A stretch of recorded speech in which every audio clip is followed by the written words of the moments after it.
Mário João Fernandes é especialista em Direito Internacional. Está connosco neste Jornal Hora de Almoço domingo. Mário João Fernandes, muito boa tarde. Boa tarde. Bem-vindo. Nós enumerávamos aqui algumas dos resultados da cimeira. tópicos que foram acordados nesta cimeira.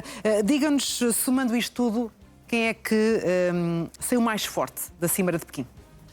Saiu mais forte quem já estava mais forte. Donald Trump manifestamente foi para esta cimeira numa posição muito diminuída, e Xi Jinping, com a sabedoria chinesa e a capacidade chinesa de explicar as coisas com suavidade, fez-lhe um tour, jogando com aquilo que nós conhecemos são os pontos fracos de Trump.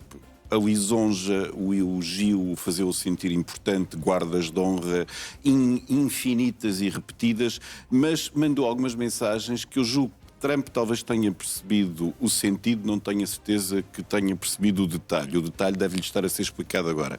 A simbologia chinesa, a forma alegórica de tratar dos assuntos. Trump foi levado a um antigo jardim imperial, que é considerado um jardim secreto apenas para fruição dos poderosos. E nesse jardim, nós vimos essas imagens, o Nau deu-as várias vezes, Xi Jinping dizia, temos aqui uma árvore, temos várias árvores com 100 anos. Pausa. Temos árvores com 500 anos e até temos árvores com 1000 anos. Isto é uma forma de dizer nós temos todo o tempo do mundo, planeamos a muito longo prazo e, portanto, somos capazes de esperar pelas fraquezas, pelos tropeços, pelas limitações. Há sempre a questão da comunicação que pode não ser isto no segundo a mais limpa. Mas isto é tradicional nos chineses, eles mostram sempre uma forma muito arguta de transmitir a mensagem de uma forma alegórica. Isto no segundo e último dia, na sexta-feira.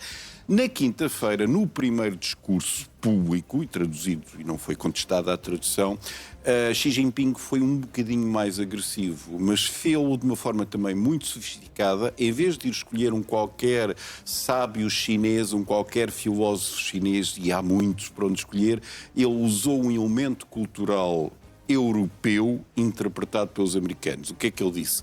Devemos, nós, as duas grandes potências, devemos evitar cair na chamada armadilha de Tucídides.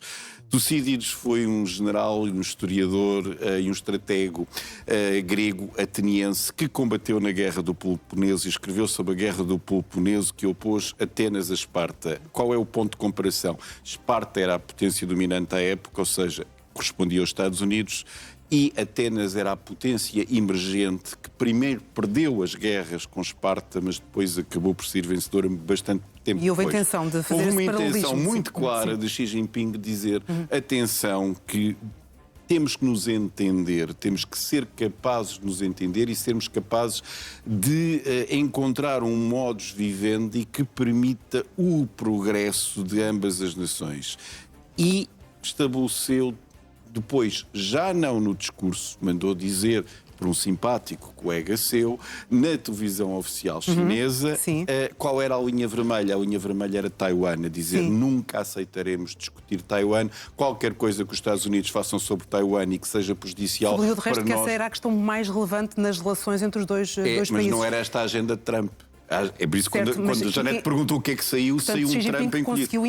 Conseguiu impor a sua agenda e Trump sentiu-se obrigado, já fora do script, já fora do que estava formatado. Isso é sempre perigoso. Aquelas viagens de avião são terríveis, podem ser o sonho dos jornalistas, mas eu imagino os assessores de Trump com problemas cardíacos, ele diz imediatamente, no voo de regresso, não aceitaremos um Taiwan que proclama a independência, uma Formosa que proclama a independência, e depois dá uma entrevista no dia seguinte à Fox News dizendo precisamente o mesmo. Ou seja, ele fez aquilo que Xi Jinping queria. Ficou centrada a discussão em Taiwan, no interesse chinês, e aparentemente não houve qualquer evolução em relação àquilo que era o interesse do resto do mundo. Certamente não há sinais de um retomar da guerra das tarifas aduaneiras, e isso é uma coisa boa para todos nós, consumidores e exportadores, como Portugal também o é, mas não houve qualquer sinal em relação ao Irão. E isso não deixa de ser curioso, porque aparentemente Xi Jinping não quis terá tido uma atitude de não envolvimento direto, ou pelo menos não quis que se soubesse que a China se ia envolver diretamente. O que não quer dizer que, enfim, nos bastidores não esteja a trabalhar na que... solução do problema, mas de acordo com a sua velocidade. Ou seja, voltando à guerra do Peloponeso, na prática a China tem todo o interesse em desgastar os Estados Unidos, em fazer com que os estoques de mísseis e com que o orçamento americano para a defesa seja desgastado e, sobretudo, tem um interesse quase científico, é ver como é que os Estados Unidos combatem naquela guerra, aprender a tomar notas e preparar-se para aquilo que agora, enfim, não vale a pena hesitarmos na qualificação, é um choque. Se espera que não seja militar, pelo menos não na nossa vida, ou durante a nossa vida, um choque entre os dois blocos que mais tarde ou mais cedo acabará por acontecer. Mas se quisermos tentar, vimos de um sábado futebolístico em Portugal, se quisermos tentar ter uma análise futebolística desta situação, Xi Jinping já partia mais forte para esta cimeira e saiu ainda mais reforçado. Esta imagem que vocês estão a mostrar, eu não sou psicólogo, mas alguém que, apesar de muito grande, está encolhido e está com as mãos postas. Trump, e depois temos aqui o que é difícil nesta administração americana, que é ser assessor de Trump ou colaborador de Trump é uma coisa diabólica e terrível. E às vezes não há juízo suficiente. Veja que nós em Portugal temos uma espécie de side event desta visita.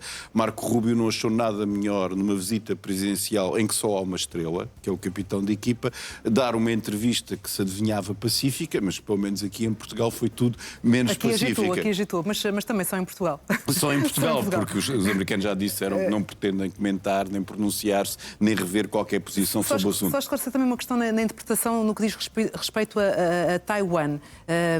A posição norte-americana sempre foi muito ambígua, não reconheceu essa independência, ambígua. Mas fornece, é o escudo de Taiwan. Esse escudo de segurança cai depois desta cimeira? Não cai porque ele resulta de legislação aprovada pelo Congresso por ambos os partidos democratas e republicanos já há muitas décadas. Portanto, os Estados Unidos e a administração federal têm uma obrigação de apoiar militarmente, nomeadamente com equipamento de defesa, Taiwan, mas foram vendidos milhares de milhões de dólares de equipamento no final do ano passado, que ainda não, a venda não foi formalizada e as entregas ainda não começaram. Mas a lei obriga a que se efetive. Sim, mas há quem diga que Trump, uma das coisas que Xi Jinping conseguiu é que ele não tivesse muita pressa a fazer essa entrega. Portanto, e isso Donald Trump pode arrastar. Pode arrastar e é mais uma vitória chinesa, é mais um ponto importante que deixará Taiwan muito assustado no sentido de aquilo que nós já acordámos comprar e que já devia ter sido entregue não chegou. E Taiwan, sem o apoio militar americano, não tem que ser direto, basta o apoio em fornecimento de equipamento, não tem qualquer futuro e os chineses sabem disso.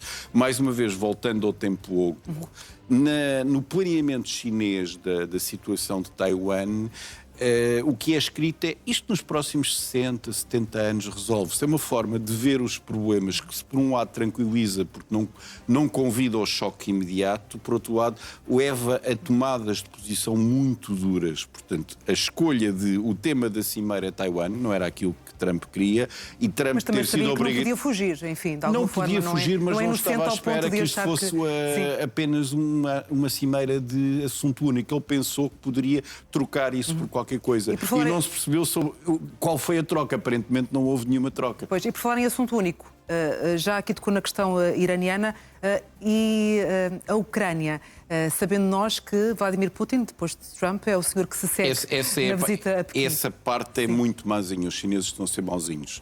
Não faz muito sentido, depois de receber Donald Trump, a quem se dá um tratamento de igual para igual, e não há dúvida que são as duas grandes hiperpotências, quarta-feira. O Trump foi-se embora na sexta-feira, depois do almoço. Quarta-feira já está Putin. Ainda não deu para a cadeira a arrefecer. Em escala em Pequim.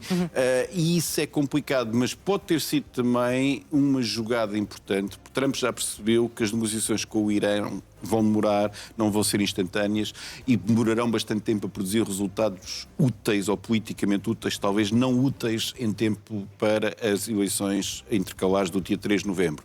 E, portanto, como é normal em Trump, a atenção dele já se virou para o outro cenário de guerra. O outro cenário de guerra é a Ucrânia e pode ser que na Ucrânia surja qualquer progresso, até porque estamos a falar de uma guerra que já vai em 4 anos e meio. Portanto, sob o ponto de vista do sofrimento das populações e dos sacrifícios, está mais do que madura para haver um acordo. Portanto, não me surpreenderia que os chineses achassem que a situação de conflito entre os Estados Unidos e o Irão lhes é altamente favorável, portanto, continuarem a sangrar progressivamente a força de defesa americana e estudar a forma como eles se movimentam no teatro de guerra e tentar fazer algum avanço em relação à situação na Ucrânia, jogando com Putin. E em relação a Putin, eles têm uma força muito maior.